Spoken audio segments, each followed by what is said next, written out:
Hi guys, so I want to address the comment that I made because I felt like it deserved more conversation. All right, so the comment was made that, the government needs to change the way that they, like in the school system, the food in the school systems before we can, to start changing things.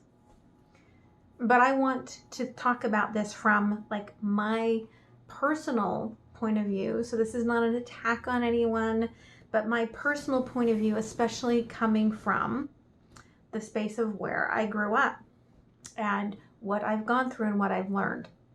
So I did grow up very poor, okay, and so poor that I had free lunch tickets. I was the kid that would trade and this is before I knew I was allergic to peanuts. It was just intuitive. But I would change my peanut butter chocolate, like little bar that they would put on the lunch for steamed spinach. Like, who people knew, like my friends were like, the first one to get to Barbara on peanut butter chocolate bar day doesn't have to eat their damn spinach because Barbara's going to take your spinach because Barbara loves the spinach. My mom, when I was little, okay, gardened, made foods, okay, couldn't afford fancy foods, made basic whole foods. And so I transitioned from that where she went to work, and then I was buying the groceries, okay, as an 11-year-old child buying the groceries for the family, like being given the money and going and buying the groceries. And yeah, sometimes I would buy junk. Sometimes I would buy frozen burritos and, cookie dough and TV dinners. But most of the time, I didn't have much. Like, I was given like $7 to buy, food to feed an entire family. And I had to buy like things that were going to be partially for breakfast and partially for dinner. And I would do things like chop up potatoes, cook them in ragu sauce, right? Sustainable. It was filling, like things that were going to be filling and sustainable, and trying to replicate some of those early lessons of my mom actually cooking. As I started developing more allergies, okay, that I really wasn't aware of. When I was 11, my first major anaphylactic reaction was to sunflower seeds. My second one was to popcorn at the movie theater. And these were both situations where I was like, they told my mom at the ER that I was like that close to being done for. Like, if she would have waited any longer, I would have been dead before she arrived at the ER. So then I had to start really thinking about food. And I didn't really, like thinking about food, but I had to think about food. But I still didn't change everything, okay? So I was still harming my gut. Like, I was still drinking diet soda, okay, instead of corn syrup soda. I was still eating all of the gluten-y foods, right? And my gut kept getting worse and worse.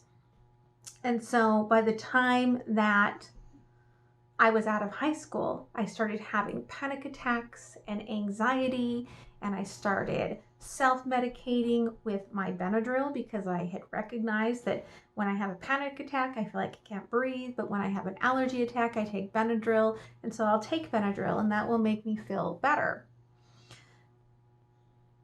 But I also recognized that I was seeing changes in my gut. And so by the time I was married and I was having these stressors, okay, of now sharing my life with someone and being still in a very dysfunctional mindset that it all caught up with me.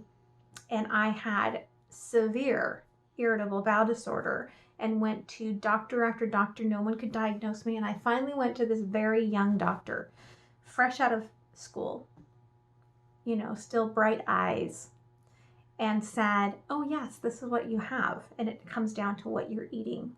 And you need to remove the most common problem foods and you will feel better. And that's what I slowly started doing. And I started cooking again. And I started making the whole foods.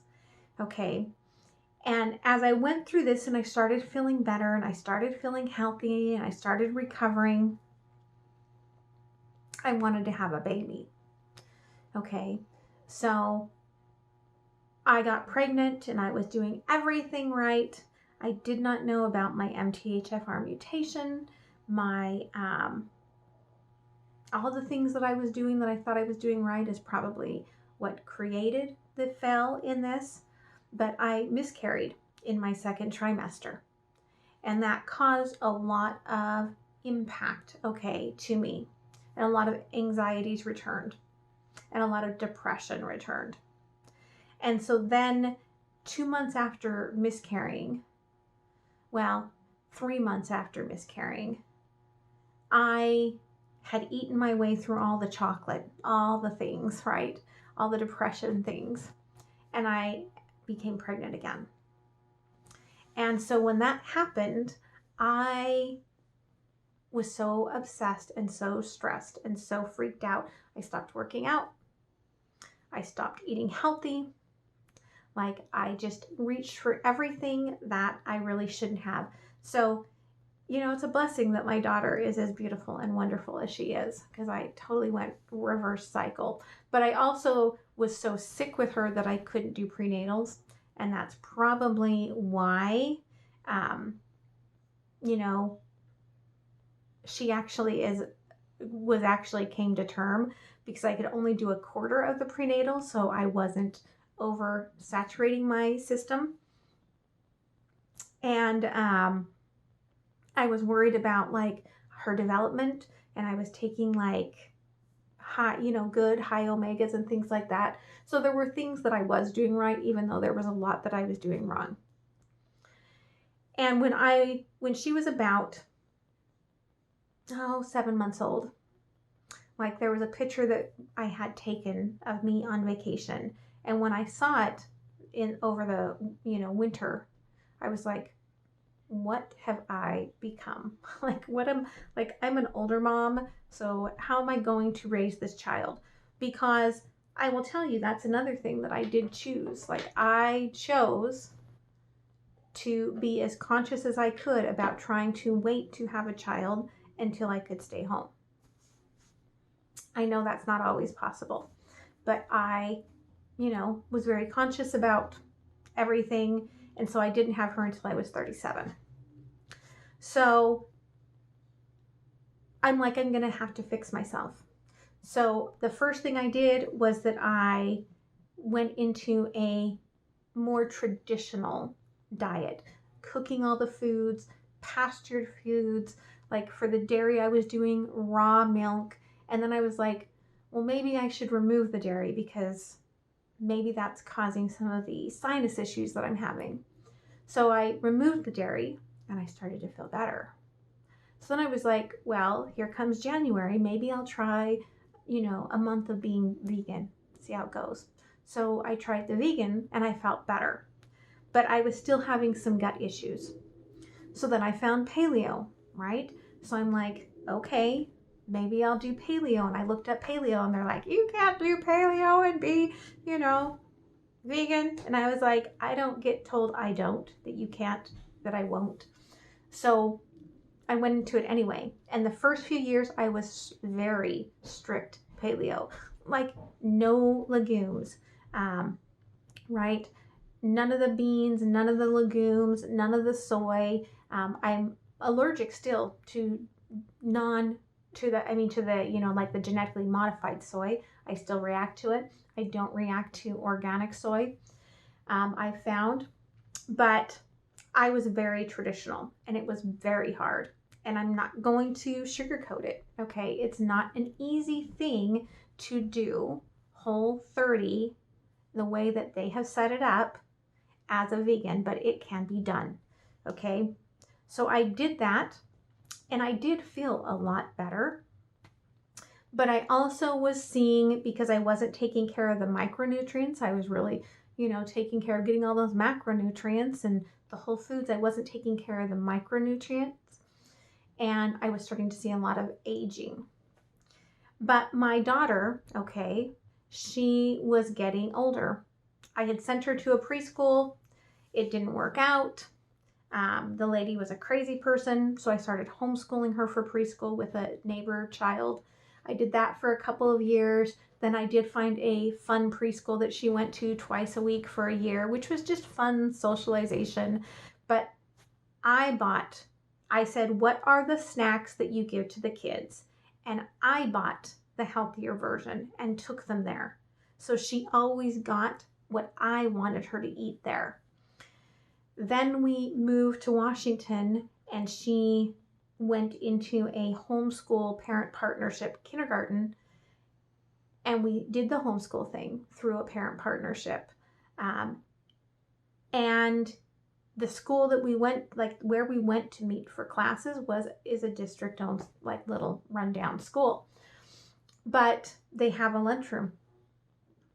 She almost never ate in that lunchroom, and she only ever once ate their lunch, all right?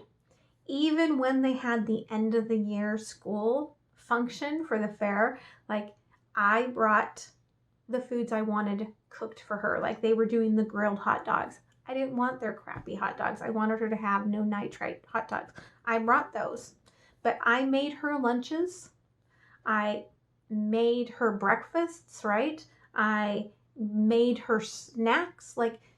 She went to school with food, and it wasn't always highly accepted. When she came to school with sauerkraut, there were kids ooh, gross, what's that smell? Well, that's called sauerkraut, okay?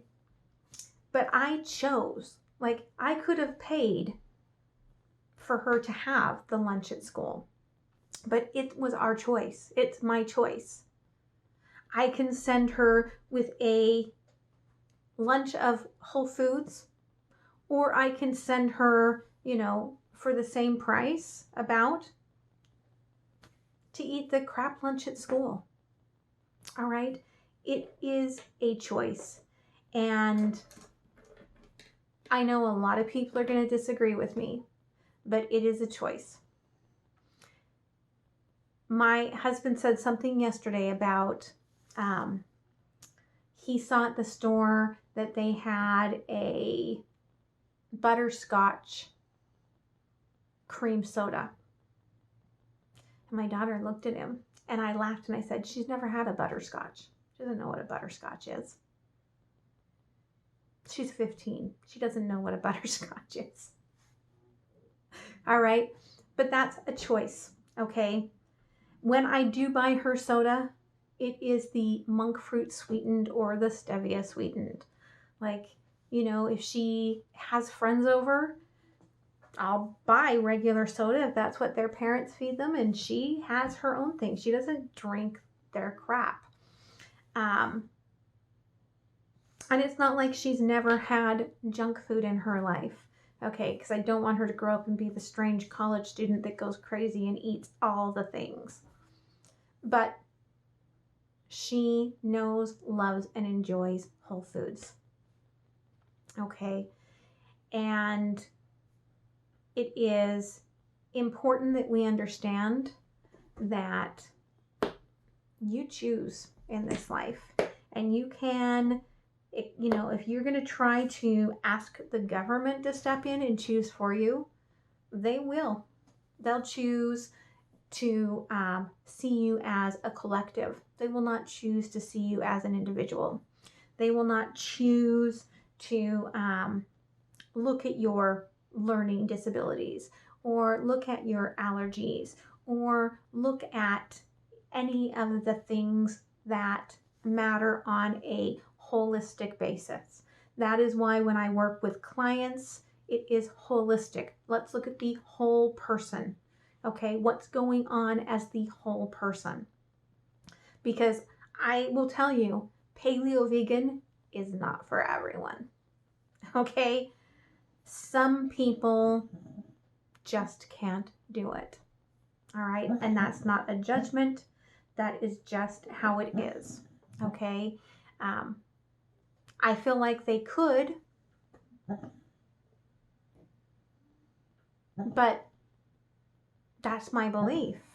For some people, they can't.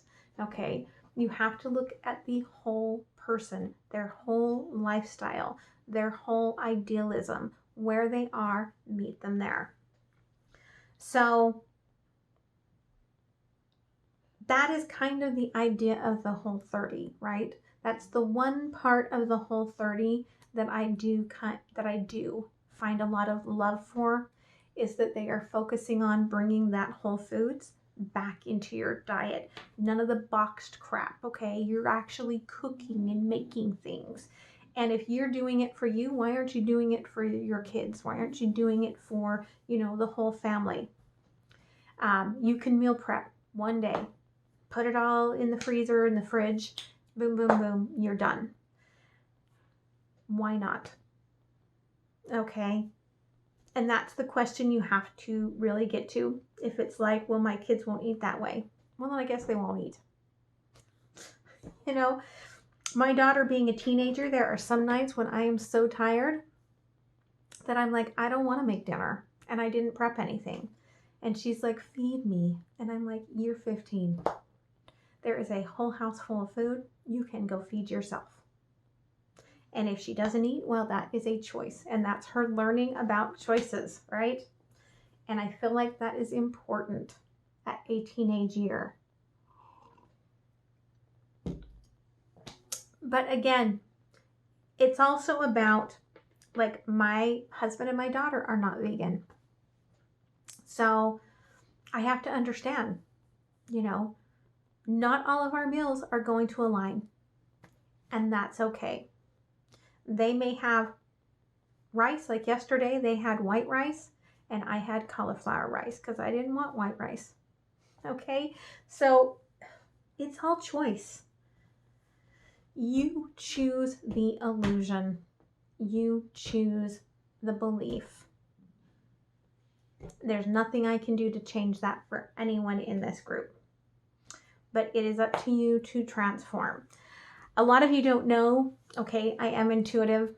And one of the things that I did when so a lot of you know that I took off Lent last year from all of social media, except for I did start a YouTube channel. And so I am an intuitive, and I did start reading like oracle cards and tarot cards. It's what Spirit wanted me to do, so that's what I did. And it actually has given me a lot of fun and a lot of peace and a lot of joy. And I've met some really amazing people. And it actually led me into the shamanic work that I'm doing.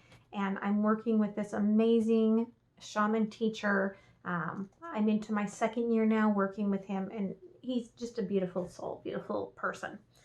But I created these alchemy cards recently because of the lessons, okay? And so I want to share with you the lesson, okay, of awareness, all right? Because you connect to the pure energy of creation and it is always available to you, right? Just like you can buy Whole Foods, all right? Even if you live in the Bronx, guess what? There is Stephen Ritz, who has the Green Bronx Machine.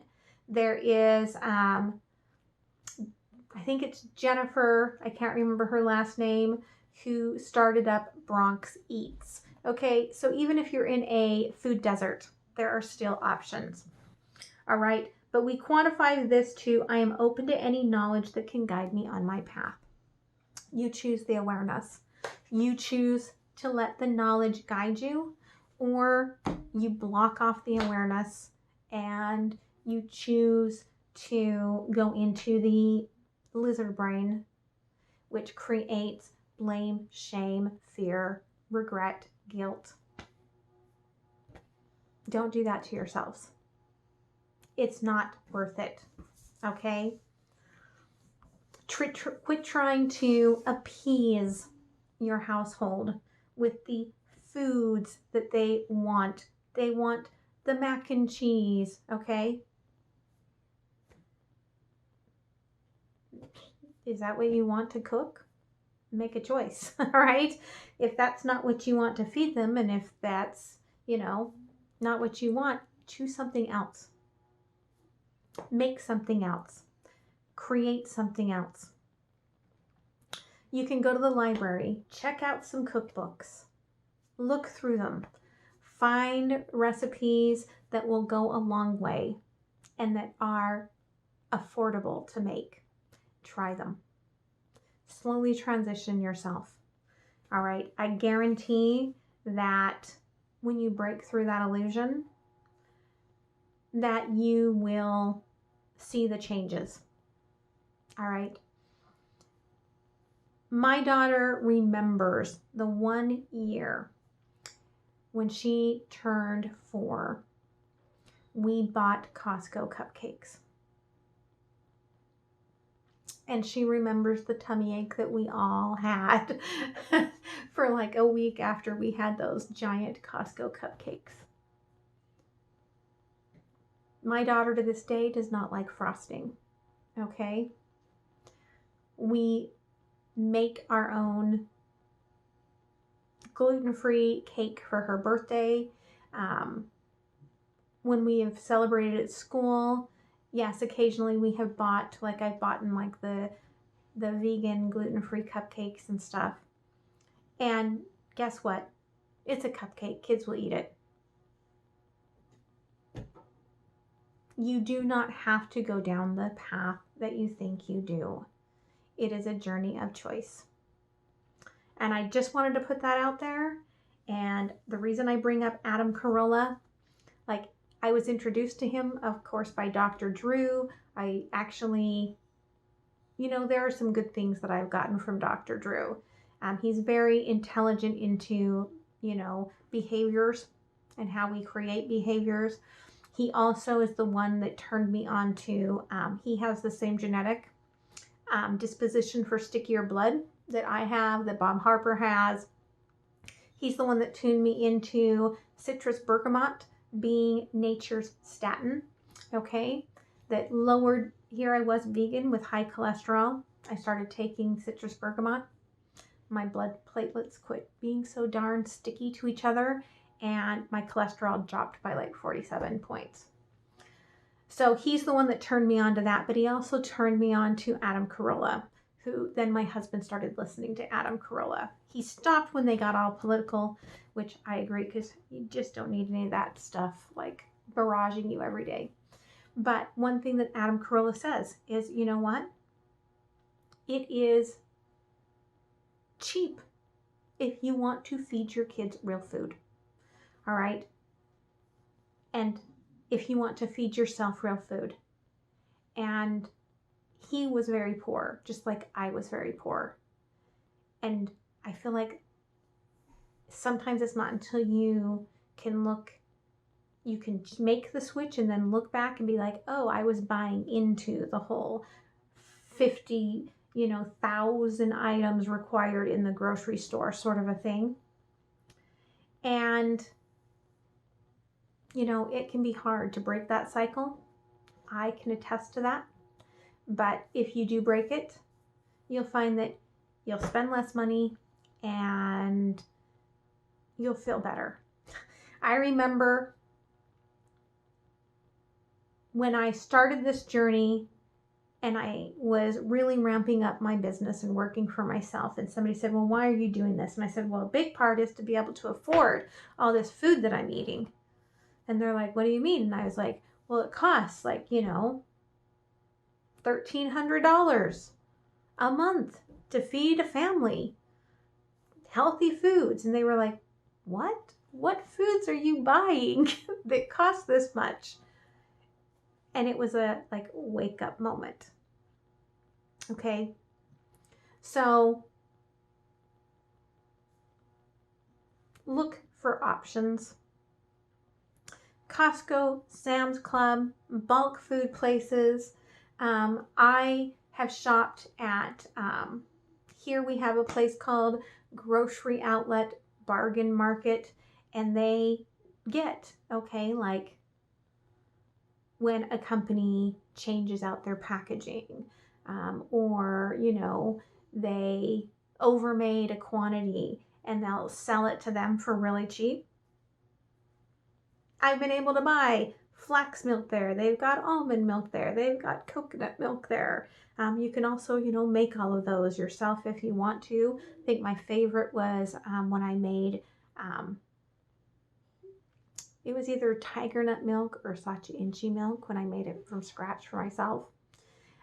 You can make your own hemp milk. You can buy giant bags of hemp seeds there for cheap. You can get, you know, chia seeds there, flax seeds there, turmeric, ginger. You know, there are places you can find. Go outside of the box of the mind and see what opens up for you. So again, this is just my spiel. This is just my trying to, like, you know, make you understand from my mindset why, like with my allergies, I always have to make sure I bring my own food to family or friend events. I always have to make sure that I double check if, like, even for my sister-in-law, when she got married, I had to talk to them and go through their menu and figure out with the caterer, you know, what my daughter and I could eat. And I brought snacks in my purse just in case things went bad. When you learn to plan, it changes. Yes, you become the weird person with food, like always with you. But you become the healthy person. And it changes the micronutrients when you start supplementing properly. Like there is a teeny smidgen about supplementation, and it starts with food. I talk a lot more about it in my book. I don't know if you guys have seen it. Hold on. So in my book, all right, Micronutrient Happiness, I talk a little bit, you know, a lot more about the micronutrients and what they do for us and everything. So you guys, okay, 52, nearing towards 53. And I know that if it wasn't for changing my supplementation and changing my diet path, when I look at the pictures from 10 years ago at my skin, very, very different. Okay. The micronutrients, especially the polyphenols, are what feed those microcapillaries in your skin. So it is important that you understand that you have to treat yourself holistically and feed your cells holistically. If you want the results, it's up to you. No one else can do it for you. The government is not going to do it for you. That's why I homeschooled my daughter. They're not going to teach my daughter anything other than how to pass a Common Core test. So I taught my daughter. Okay, she is the smartest, kindest, most imaginative, beautiful young woman I've met. All right, because of this process that we've been through. And again, not everyone can do that, I understand. But you can still teach your kids at home, okay, at night. There are, you know, on the weekends, take them to places like the Holocaust Museum, all right, in your local area. Teach them about kindness and food. When my daughter was 3, we drove past a commercial, you know, beef farm or dairy farm or something. It was a bunch of cows, and they were all being fed grain at the time. And she said, "Look at all of those sad, crap-eating cows." Yeah, That's what they were. And she knew it at 3. She knew what a sad, crap eating cow was. What you share and pass on to the next generation is going to change the future. If all the kids started bringing their own lunch from home, you think the government would change lunches? Yeah, but why should they change it if nobody else is going to change with it? If everybody is just happy with the status quo, they're not going to change. If all the kids brought their own lunch from home, they would change. If, parents stopped sending their kids to school, right? Like parents get through this pandemic and they're like, oh, look at that. We survived without me having to work, and my kids are happier because of not having to deal with stupid school crap. When the homeschooling population increases, I guarantee they'll start looking at changing the status quo of traditional education. It takes an uprising to have things change. You think that, that's one thing I can say, paleo, change the marketplace. You cannot go into a grocery store without seeing, right, tons of gluten-free and grain-free options. Same with now that veganism is finally starting to, up level. You cannot walk in without seeing all kinds of vegan, plant-based options. But it's because people rose up. It's because people made choices. The system changes when we change. So all I can say is that, be the change. And that's the best you can do. All right. If we all be the change, changes will happen. And that's for every aspect of our life. All right. So I'm going to get off my soapbox now and go back to doing my my Sunday work here in the office. But I saw that and again, because of my own allergies and food struggles and growing up poor and everything and what traditional foods did to my gut and everything, it was like a little trigger. And I had to come in and go blah, blah, blah, blah, blah, blah. And now I have. And if it's not resonating with you, let it go and be like, crazy lady. If it does resonate with you, create some change. All right. So much love, you guys. I hope that you have a beautiful Sunday and a beautiful week. Try to stay safe out there if you're here in the U.S. Be safe with all the craziness that's going on out there. And even in the whole rest of the world, with the pandemic still happening, be safe. Much love. And I will talk to you guys again soon. All right. Bye.